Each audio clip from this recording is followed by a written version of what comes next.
This is the former and five-time World Madden champ, Jordan 13-8, and you're listening to the Hidden Oaks Overdose Football Fix. It is Saturday, November 12th, 2022, 8 a.m. sharp, Josh. At least up here in the Northwest, the snow is on the ground, and it's probably here to stay, and I don't know if I'm ready for it. But hello, everybody, and welcome to the Hidden Oaks Overdose Football Fix podcast. I am one of your lovely hostesses, the Garlic Johnson. We are joined, as always, by our other lovely hostess, the Joshua Mitchell. Josh, say hi to the folks out there. Hi, folks. Wow, a lot of enthusiasm there. That was good. Don't forget about our Discord. We love when people chat with us about football or about, Black Panther Wakanda Forever, or about, other shit. I don't know. We got the Discord. Come chat with us. We appreciate you, and we enjoyed chatting with you about any of the stuff we chat about. Segment start times down in the description below if you're not listening live, and thank you at Levi Oki Illustration for all the beautiful art. Probably getting around the time where, can't plug it as a Christmas gift forever, but still, if you want some beautiful, unique art, go ahead and hit up at Levi Oki Illustration on Instagram, all one word, and be like, hey, bro, I want a really cool Christmas gift. Help me. And he's like, I got you, fam. I'll draw some dicks on top of, whatever picture you want, dog. And then you have a beautiful Christmas gift. So, Josh, could he draw me shirtless, riding a miniature pony, holding a spear, looking like I'm throwing it at a miniature dinosaur that has a homeless man eating KFC on it? Absolutely, he could. In fact, I think he'd do that for free. Someone would just have to ask. Okay. Guard, do you want to ask for me? I'm shy. I don't, but your lovely, beautiful wife is currently listening, and if she doesn't know what to get you for Christmas yet, she can... She can ask Carmel Bear for that. So she just heard that whole thing. So you're in the clear, Josh. Sounds good. But how you doing today, pal? Oh, I'm doing. Or Durin, I guess, is kind of the more accurate. We think. We were going to go to a tree farm. Which now, if you're anything like me, where you have dum-dum in your brain, you hear tree farm, you're like, huh? Someone just trying to be funny and say outside where there's trees. A nursery, if you will. But apparently tree farms are real for Christmas trees. We were supposed to go there to one of those today, but they don't open until next weekend apparently. So that's not going to happen today. But I think it might be a little blessing in disguise, because Asher seemingly is coming down with something. We don't know what, but he hasn't been eating. He's been coughing, and let's just say his diapers are not normal. Oh no, poor little. What do you mean by not normal? Like, he's a little poopy boy. Oh no, dude! Is he eventually gonna get ripped off for $250 million guaranteed, like Lamar Jackson? Hopefully. Sorry to hear about your little man. But yeah, I mean, why don't you just get a fake Christmas tree and then buy like a pine, air freshener like they put in cars, and just hide that within the branches? Well, I'm allergic to pine trees, or like Christmas tree pine, so we wouldn't be getting a real one because it costs like $150, $200, somewhere in that range to chop one down. So basically, you have to pay to work. So it's just like, all right, sillies. We already have a fake one. We were just going to go there for some family photos. I see. A little photo op, for the gram. Yeah. How are you, Gar? I'm doing good. Like I said, there's is there snow on the ground down there? Because there's snow on the ground up here. There's 6 or 7 flakes. Dang, okay. You guys are getting, a little chilly up here. Of course, we get snow and it stays a little bit longer just because I'm slightly more north. But yeah, no, I'm doing good overall. Should have a good weekend. Saw Black Panther yesterday. That was good. Drove out to Fargo to go see that. Really enjoyed the movie. But I'm not too hard to impress or too hard to please. I just enjoy movies, and I enjoy, I'm not nearly as picky as it seems like everyone else is. I'm just like, yeah, thousands of people put in their effort to make this movie, and it's not garbage, so I like it. It's really all it comes down to. So I thought it was a really good movie. Very emotional, of course, with the passing of Chadwick. But I'm doing good, Josh. We ready for the show? Good. Born ready. All right, pal. Let's get into some start sit then. What do we got first? Last week. Or no, yeah, how did we do Last week we had a solid week, 4 out of 5, with a positive 40.05 points. So, ladies, that's got to be our best week of the year, right? I believe so. Overall, we are 26 out of 45 with a positive 93.08. So we're still in the green. We did well last week. Justin Fields kind of helped carry us. I do want to point out for the listeners that if we would have gone with my flex pick where it was the Palmer. 4 options, Palmer, we would have gotten 5 out of 5. But the one that we ended up settling on because it was our second overall, Carter, was the second highest score. So it's not like I don't think he sacrificed many points. It was like 2 or 3. But sure. So we overall, listen to us. Little I told you so, but also we didn't do that much worse. Got it. Well, I mean, yeah, we big braining. But right. This week we've got a few different ones. We've got you've all seen and heard of Touched by an Angel, but this time we've got Touched by a Hackett. No. And so we've got Rodgers versus Dallas, or Russell Wilson high stepping his way to Tennessee, meaning they're at Tennessee. High knee and up and down the aisles. I mean, Rodgers has remained consistently not that great. Like the last 3 weeks have been 15.7, 15.2, and then 13.6. Overall, he hasn't passed 20 points once this year. He hasn't even passed 16.89 points once this year. So I mean, he's only been single digits one time. That was against Minnesota Skull.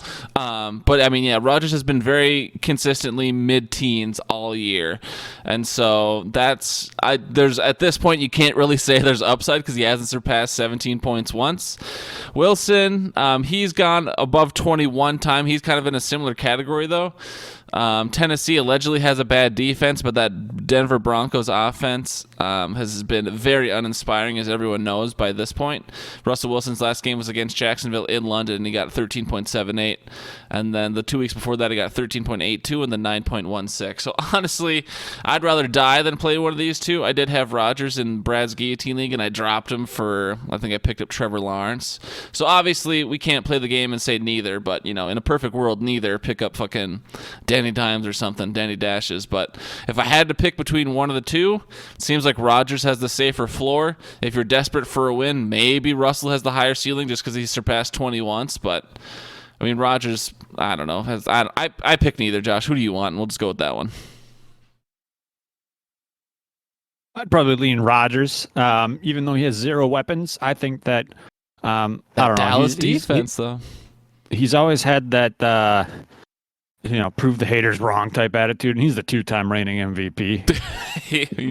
he sure is. But I mean, yeah, I'm in the same boat as you. I'd rather, if I could pick none. Yeah. I'd probably, if those are my 2 quarterback options, I might be tempted to just leave it blank. But between the two, if we're making a pick for the purpose of this, Rodgers at home versus Dallas. They're probably going to have to throw to keep up because there's no chance they win this game.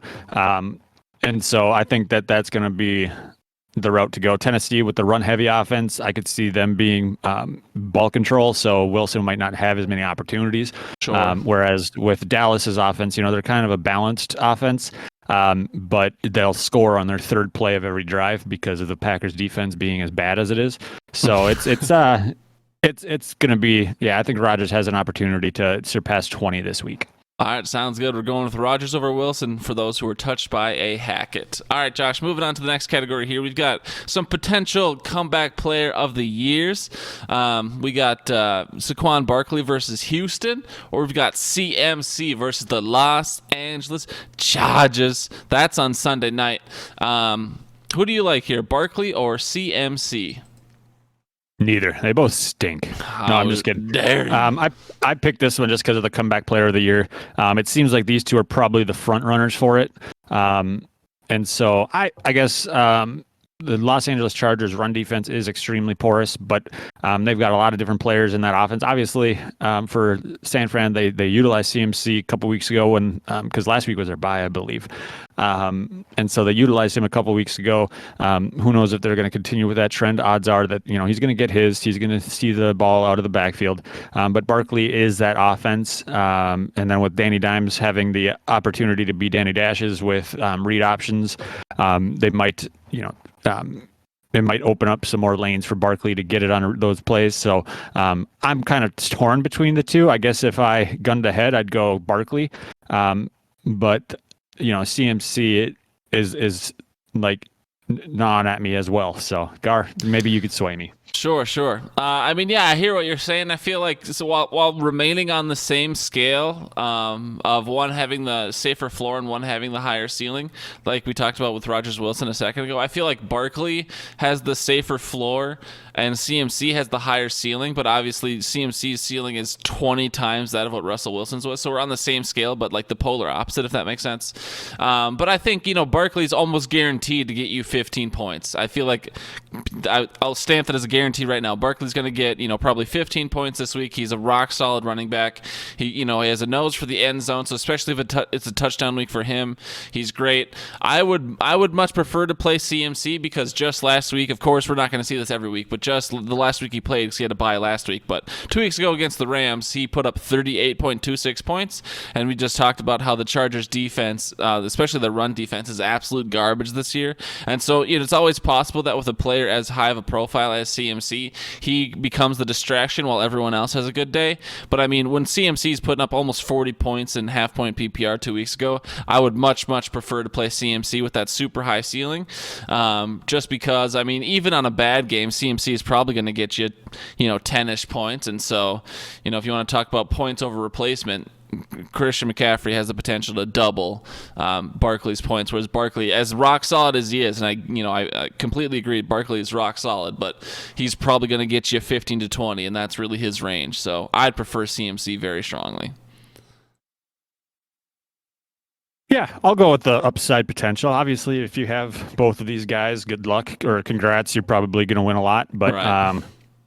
Especially this year, and it's possible this year that you have both these guys, just based on where Barkley was going in most drafts. Yeah, people were sleeping, dude. Yeah, so I'm fine with going CMC just because the porous Chargers run defense and opportunity and upside and all that stuff that we talked about. Sure. Moving on, we've got the questionable QB category, where the wide receivers have QBs that may or may not be the most accurate of passers or the most prominent passers. We've got Darnell Mooney versus Detroit and Deontay Johnson versus New Orleans. Now, I picked the QBs or the questionable QB category because Justin Fields has had a few solid weeks in a row, but he hasn't. It's been more so with his legs, and he has thrown the ball more and a little bit more effectively. But Mooney has had some down weeks. Deontay, he's been target dependent with a lot of his things. I'm not looking at any stats, so correct me if I'm wrong, but I believe he's been having quite the down year as well, and Kenny Pickett has not been doing him any favors. I'm leaning towards benching both of them, similar to the quarterback category. But Gar, do you have any strong opinions? So Darnell Mooney, he's currently wide receiver 44 in both standard and PPR scoring, whereas Deontay Johnson is wide receiver 54 in standard, but wide receiver 39 in PPR. So Deontay Johnson has racked up a couple more receptions. If I were to look at the totals here real quick, Deontay Johnson has 43 receptions this year to Darnell Mooney's 32. And so Darnell Mooney has had more receptions these last couple weeks, whereas Justin Fields has started to come alive. He's had, in week 6, he had 7. In week 7 against New England, of course, he only had 3, but then he had 5 receptions versus Dallas, and then last week against Miami, he had 7 receptions. So I'd certainly say Darnell Mooney's on the upswing, and he's put up double-digit points in half-point PPR, 2 of the last 4 weeks, whereas Deontay Johnson, for all his effort, he hasn't put up double-digit fantasy points in half-point PPR since week 3.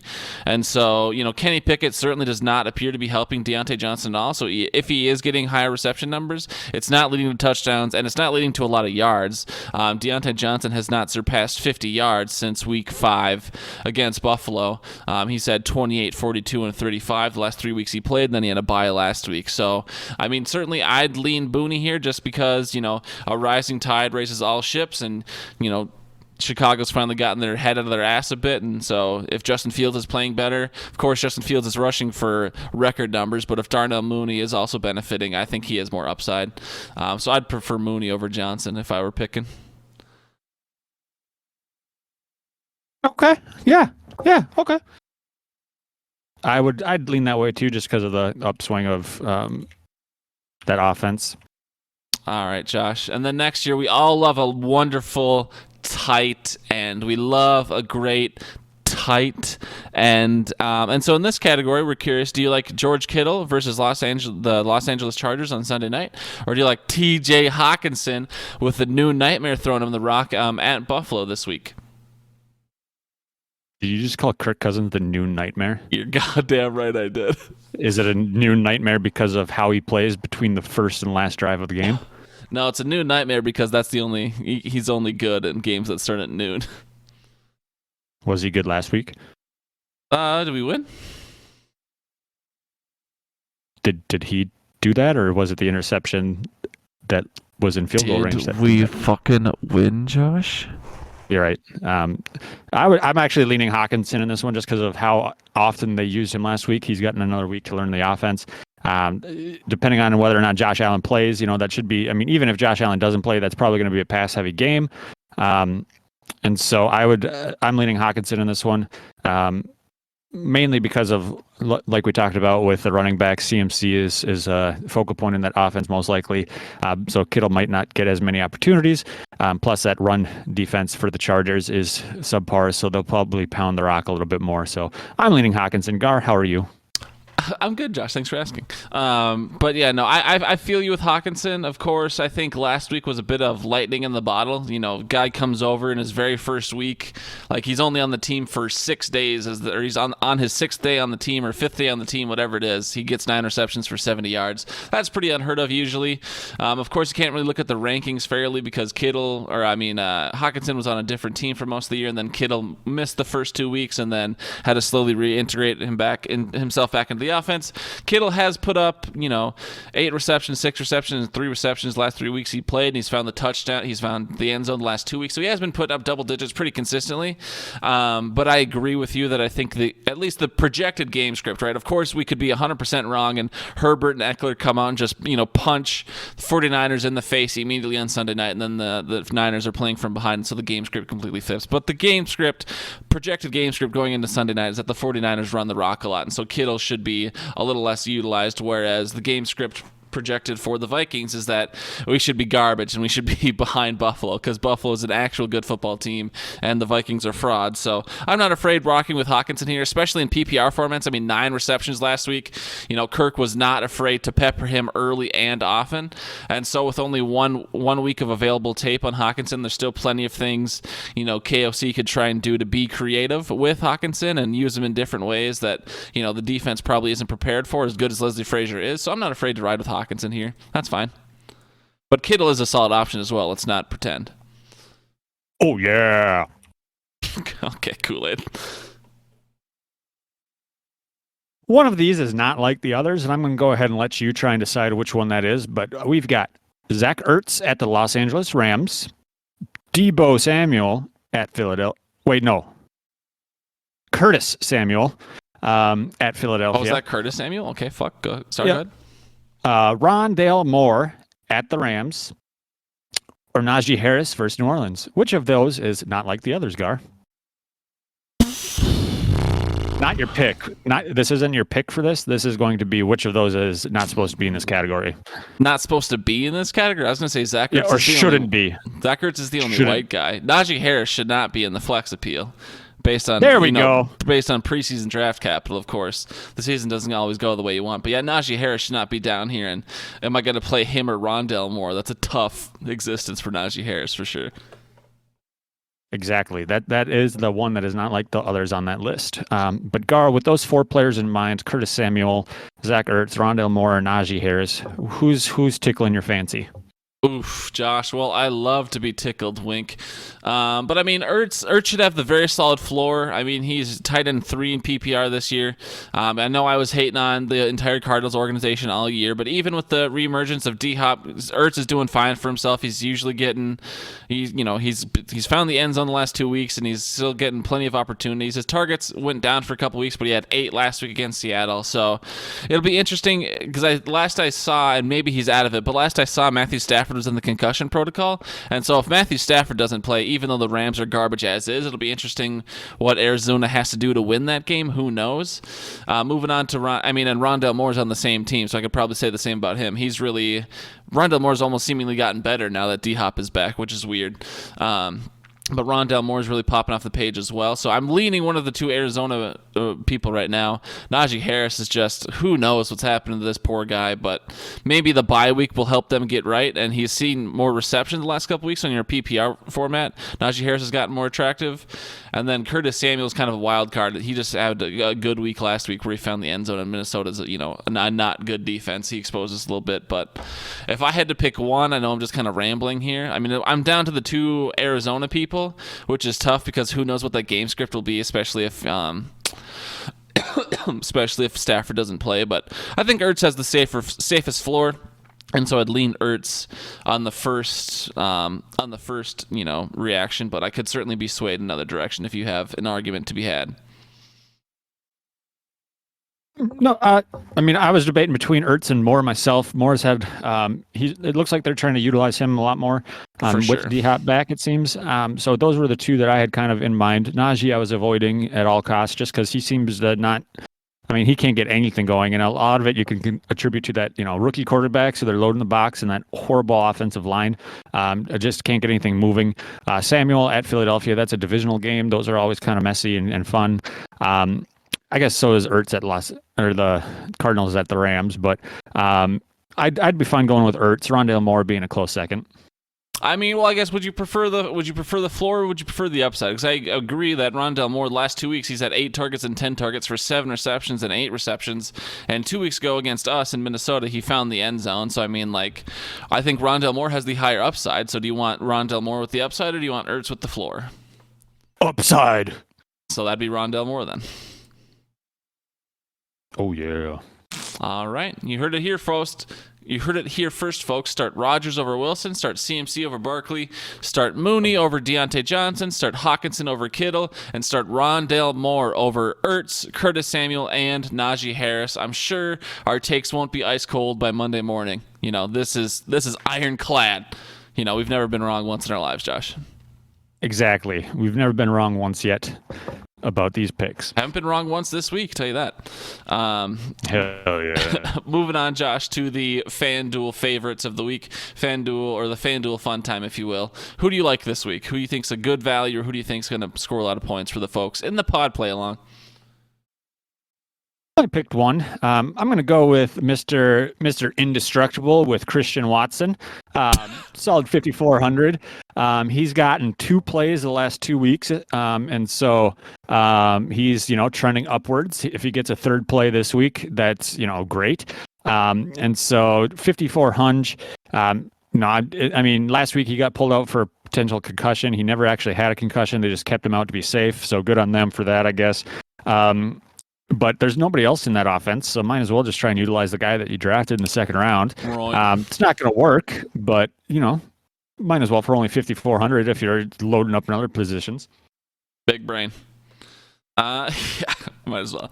I liked a couple players this week, and they're not all super cheap, but I like JT. We're getting JT now at middle of the pack prices. I think Jonathan Taylor was the same price as A.J. Dillon, which is a travesty, but also completely fair because JT hasn't done jack shit this year.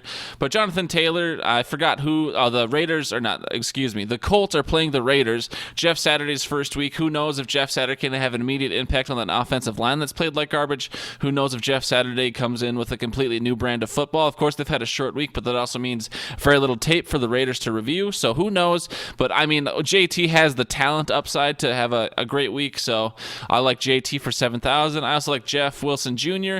He went to Miami with Mike McDaniel and immediately had an impact, so he's probably not going to be more than a 2 times value, maybe put up 12 fantasy points, but for 6,500, if you have to save money from if you went big somewhere else, I like Jeff Wilson Jr. And then the Cards defense, again, maybe I probably should have just Googled this. It would have taken me 10 seconds to look it up pre-show, but I just keep keep sticking with the fact that the last thing I read, which was probably yesterday or 2 days ago, is that Stafford is in the concussion protocol. So this is all assuming that Stafford doesn't play. The Cards defense at $4,000 already, with the Rams being, I think the worst offense in the league, or at least one of the worst fantasy offenses in the league. The Cards defense at $4,000 looks like a sweet value. So those are who I like this week, Josh. Moving on. Who do you like as a bust this week, pal? Alvin Kamara, 8,600. I think he's on that latter half of his career now. Great. He's a great player at times, but it just seems like he needed Drew Brees with his noodle arm that could only throw the ball behind the line of scrimmage in order to have any value. Tough. He's had some good games this year, but last week was unbelievably bad, and so I just don't see him stepping up to that $8,600 value this week. I feel it. And then again, I'm just sticking with my theme of, actually, I'm going to stop right now. I'm just going to look it up. So I stop hitting the people with bad news. We'll just look up Stafford as we sit here. This is great podcasting. Stafford questionable after limited practice. Stafford concussion was a limited participant. This is 17 hours ago. Friday, and is listed as questionable for Sunday's game. Stafford's return to the practice at the end of the week gives him at least some chance to play Sunday after he's placed in concussion protocol Tuesday and held out of practice Wednesday and Thursday. Okay, so sounds like he's out of concussion protocol, but he didn't practice at all this week. So it's possible the Rams are cautioned, or just like Stafford, let's get your head right, especially with what the narrative has been this year with concussion. So it's still possible Stafford doesn't play. Now that I know he's out of the protocol, I'd say there's a much higher chance Stafford does play. But I'm just going to stick with my theme that I've had all show. I have Cooper Kupp as a bust this week, 9,200. If Stafford's rattled, or if Stafford's not good, or if he doesn't play, then Kupp is probably not going to produce the way he usually does. So I got Kupp as the bust this week at 9,200. Wow, that's a low price. Not really. That's a low price. Gar, we've got some sleeper over-under contests. Mine is that only idiots will say, and you said caught, Diggs, sideline touchdown, unbelievable. Seems very fair. Moving on to the weekly preview. You bamboozled me there. In the notes, you wrote, under your initial for the sleeper over-under contest, originally you wrote pass, like you weren't going to do it. And then so going off your pass, the word you wrote pass, then I said pass, caught, Diggs, sideline touchdown, unbelievable. So you set me up to fail, and that's just rude. That's just how the cookie crumbles. right. Weekly preview, Gar. Anything on the waiver wire that's striking your fancy? Any league stuff that you want to get off your chest? Anything. Okay. I mean, he's probably picked up in all your leagues by now, but we saw Darren Waller got put on the IR, and so, Foster Morneau or whatever the fuck his last name is. If you need a tight end, you could probably still pick up him in some places with Darren Waller gone, but who knows? And I think Hunter Renfrow went in the IR as well, so someone's got to catch other than Devontae Adams in Las Vegas, so it'll be interesting to see whether it is, Foster gets himself some better opportunities, or if, Matt Collins has, he's broken out a couple times this year, but if he can stay consistent now with more opportunities. But I think that's interesting to look at. Otherwise, I can't think of anything else. Some other somewhat surprising players went on IR this week, but I can't think of who they are off the top of my head. What do you think about this Germany game? You'll wake up 8:30 Sunday morning. We'll have, is it going to be a Germany Geno? Is he going to absolutely rock Brady and the Bucks in Germany, in Munich, or what do you think? I don't know. Brady's been on the. Brady is looking like he's 48, not 47. So it's it's possible. I think that Seattle could have an opportunity to kind of get into the conversation, because it seems like they're still being slept on despite how well they're playing. But I'd go with, Germany. Geno sounds like I like the alliteration. So let's go with. All right, what about I think this Josh Allen thing is all a bunch of window dressing. I feel very confident Josh Allen's going to play, but what do you think about that Vikings-Buffalo game? Do you think the Vikes absolutely get rocked? That's what I think. Obviously, the Vikes had to plant a sleeper agent to hurt Josh Allen's elbow before they play him, so they give him a better chance. Vikings are probably going to win because it's just how the world wants me to feel. They want me to have another week of listening to Skull. It seems like everywhere I go, I see. I mean, even if we lose, Josh, we're going to be 7-2. What are the stupid Packers this year, huh? Packers. Let's be real here. Packers are on pace for first overall, and I can't wait. We're gonna draft Bryce Young, C.J. Stroud, have another franchise quarterback. You're drafting two quarterbacks? Well, I said or. And so we're going to trade Rodgers and Love in a package because they're a package deal to some team for, their next 16 first-round picks. It's going to be glorious. Our defense is going to stop playing with blindfolds on. Next year, we're going to go 20-0. The year after that, 20-0. The year after that, 20-0. The year after that, 24-0, because that's when they decide that they need to add some games. All right, final question here, Josh. Your official take, by the way, was the Vikings win, so we love that for you. It's on the tape. You can go back and check it, folks. But last question here. We know that Rodgers, every time he goes down to Dallas, we always see that picture of him in the fucking cowboy hat with the big mustache and the belt buckle. Rodgers seems to own Dallas, at least in AT&T Stadium, or whatever the fuck it is, AT&T Field. But does Big Mike own Lambeau? This time we got Dallas traveling up to Green Bay. I don't know if this is the first time here since that awful referee call where obviously Dez did catch that ball and he was just extending for the end zone. Obviously that was a catch, Dez. But does Big Mike own Lambeau? What do you think about the Cowboys coming to town this weekend, Josh? Then we'll get out of here. Well, first off, was it ruled a catch? It was a catch, Josh. We all saw it. Okay, yeah, definitely. You're right. It's a catch. I'll go back, look at the stats, make sure. Yeah, check the box score. Yeah, box score in my heart. As a catch. Yeah, no, I still get a kick out of the Dallas. And with the rules nowadays, yes, it's a catch, but back then it wasn't, obviously. And the Dallas announcers on the radio call, they thought they were going to get it overturned to a touchdown. They were celebrating.